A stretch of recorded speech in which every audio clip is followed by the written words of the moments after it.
Lagi-lagi parit tentara Ukraina di hutan Kremenaya menjadi sasaran hangat murti Rusia. Rekamannya beredar di Telegram pada Senin 27 Maret 2023. Dalam keterangan unggahan disebutkan murti Rusia terus menyingkirkan tentara Ukraina. Drone pengintai Rusia juga merekam dampak serangan, ledakan dahsyat hingga kepulan asap tebal.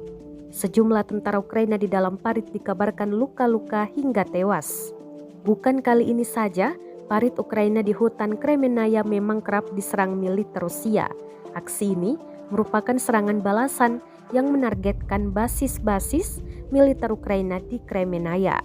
Penasihat Kepala Republik Rakyat Donetsk atau DPR, Igor Kimakovsky bahkan menyebut pasukan khusus yang berasal dari resimen serangan lintas udara ke-237 Angkatan Darat Rusia berhasil merebut sejumlah benteng pertahanan militer Ukraina.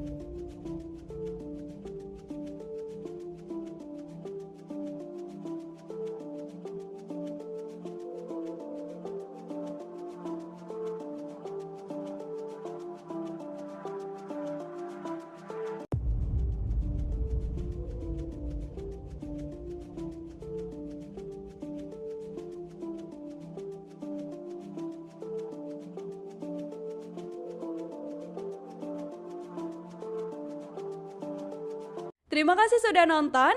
Jangan lupa like, subscribe, dan share ya.